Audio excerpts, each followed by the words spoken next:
people with something, and their beliefs are such they absolutely will not entertain what you have to say, shut down, and push it away. We've all had that experience, haven't we? It's usually called visiting relatives.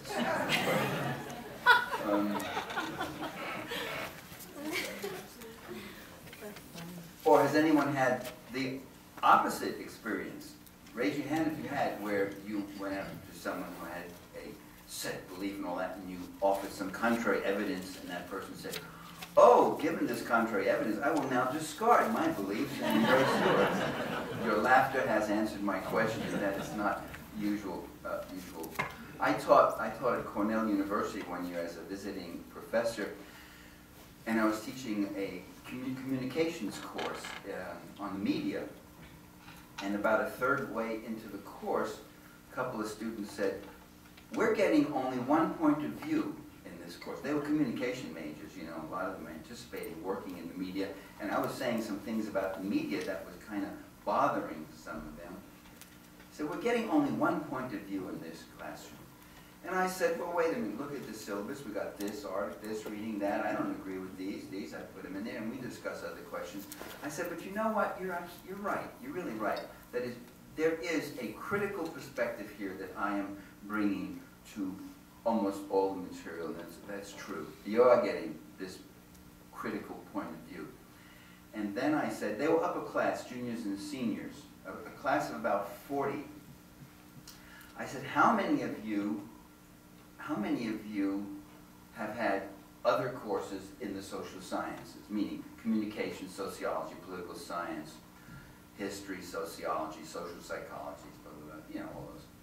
And they'd all had at least 4 or 5, 6 more courses. Every hand went up. And I said, and in all those other courses, how many of you got this point of view? And I was really actually surprised by the results. Not a single hand went up. A measure of the ideological and intellectual diversity of Cornell University. And then I said, and in all those other courses, how many of you complained that you were getting only one point of view and not another? And no hands went up again. So I said, so your complaint really is not that you're getting only one point of view here, but that for the first time you're getting another point of view, and you find it irritating, and it isn't really what you want. So it's very hard to dislodge people. I was promised a glass, but well, there it is. It just doesn't look, slugging it from the bottle.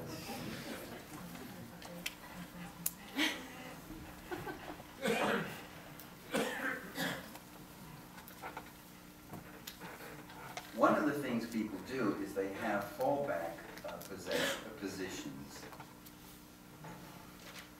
There's the case, for instance, if I give you one of an infinite number of examples, the case of the Moscow intellectuals, I remember from the late 80s, early 90s. The Moscow intellectuals were described, by the way, in National Review, which is a right-wing American magazine by a writer. He said, and he had been to Moscow.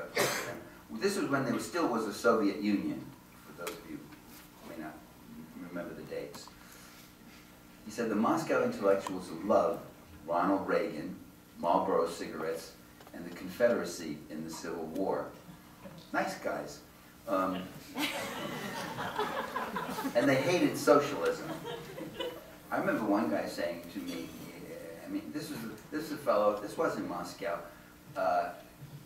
he said, the poorest people in your country live better than I do. And he had a nice little apartment, a whole wall full of books, education at Moscow University, where he learned to speak fluent English and all this, and he's saying this. A friend of mine ran into the same thing. She happened to be in Leningrad when it happened with the intellectuals. They were a really disaffected group in the Soviet Union, most of them.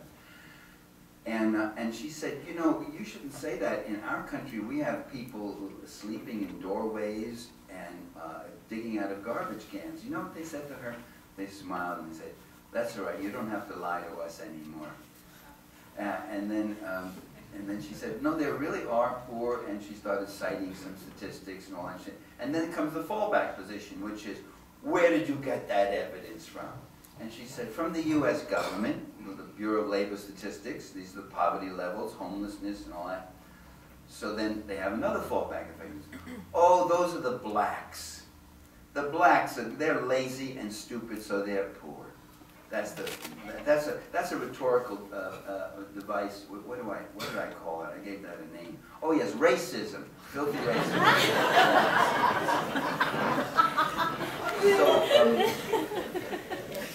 So she happened to have a copy of Mother Jones with her, and in it there happened to be a special issue on Appalachia. You know, poverty 30 years after John Kennedy, the war on poverty in Appalachia, they're still poor. Appalachia, and there were these photos of these white people, Appalachia is almost all white people living in really destitution. She said, here, look at these pictures.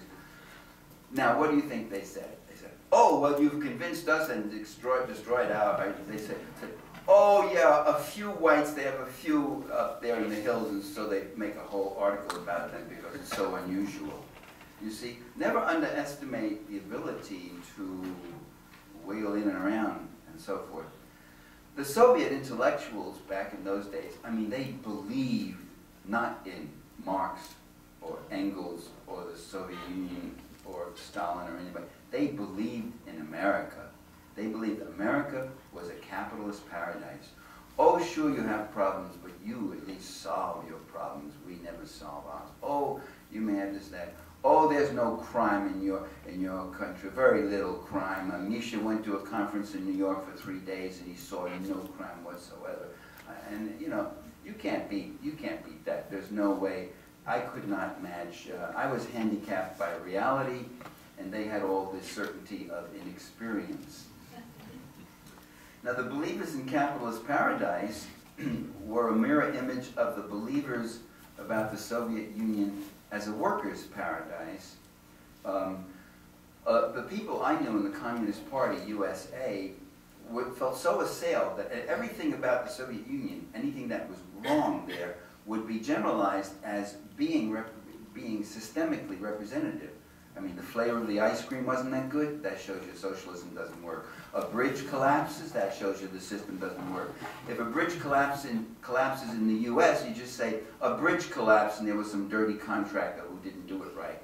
You don't say, that shows you that capitalism doesn't work. You know, if you get a lousy commodity, that nobody generalizes to the system. But there was always the attack in generalizing everything to the system.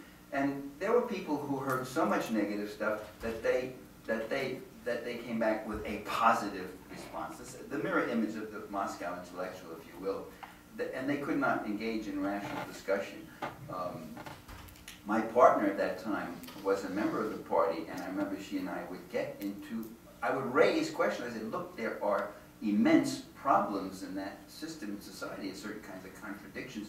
We couldn't have rational discussion. It would end up in a bout.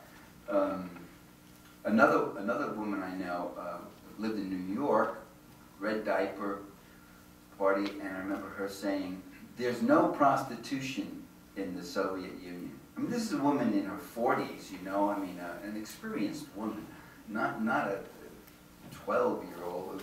I said, Esther, what are you talking about? You're talking about a country at that time was, what, 320 million population with wars they've been through and scarcity and this and human beings. You're telling me there's no prostitution in the country? And she was adamant. Well, fast forward a year later, I was leading a group of economists and political scientists. I was heading up, they asked me to head up the delegation. We went to the Soviet Union, and I remember, this was in Moscow, our guide, again a woman, experienced woman, maybe she was in her early 50s, she said, there is no prostitution in my country. And I said to her, well, there may not be any prostitution in your country, but there sure is a hell of a lot of it here in our hotel. and without missing a beat, she said, well, yeah, but all those girls will have, you know, have full-time paying jobs during the day. which talk about a fallback position, you know. It's really great. Well, in other words, there's certain kinds of subjects, like the Soviet Union, for instance, the Gulag or whatever, or anything else, where you're not allowed a differential object appraisal, where you can't say, well, you know, their health programs were worth keeping, and they had free education and guaranteed housing and subsidized rates and all that. That would have, it's a pity they didn't keep that and went to this merciless free market that they're doing now. I mean, you can't quite do that. It's you start to see that people do not think politically, they think religiously on certain very highly charged subjects. It's like talking to the religious. And then I just came across a datum that was rather interesting. Richard Pipes. Richard Pipes is a leading Harvard Sovietologist. I call him a leading Harvard anti-Sovietologist. But he was one of those who led the charge during the Cold War, fighting the imaginary hordes of Marxists, doctrinaire Marxists, shadows of whom they kept seeing everywhere.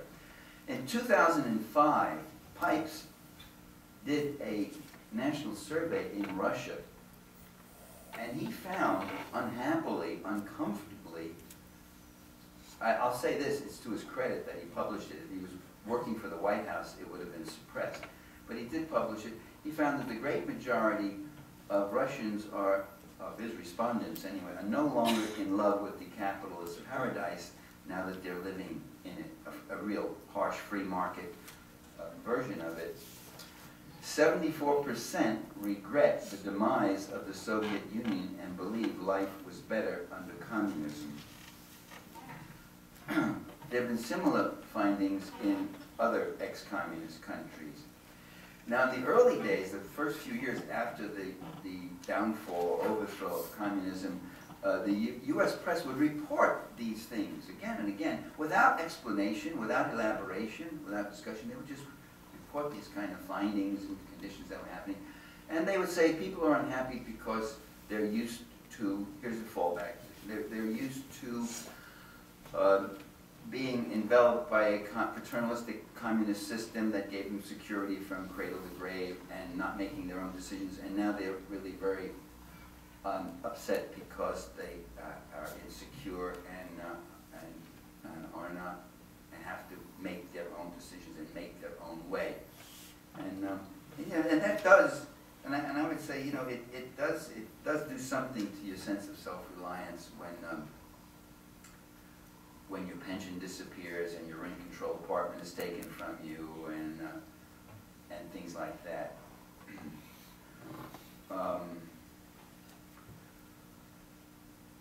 When the orthodox view becomes so entrenched, evidence just becomes irrelevant. I had the same experience, and I was glad to see you got some copies. I wrote a book called To Kill a Nation, The Attack on Yugoslavia. I had the same experience about Yugoslavia. There's no way you can conduct a rational discourse or question the dominant ideology on that one. That one was pumped out, the demonization of the Serbs, the demonization of Milosevic. I see that even Noam Chomsky referred to monstrous Milosevic, so did Howard Zinn used the exact same term, monstrous Milosevic. He was democratically elected. It was really one of the great propaganda achievements that took in many liberals and progressives. Now you have Carla Del Ponte.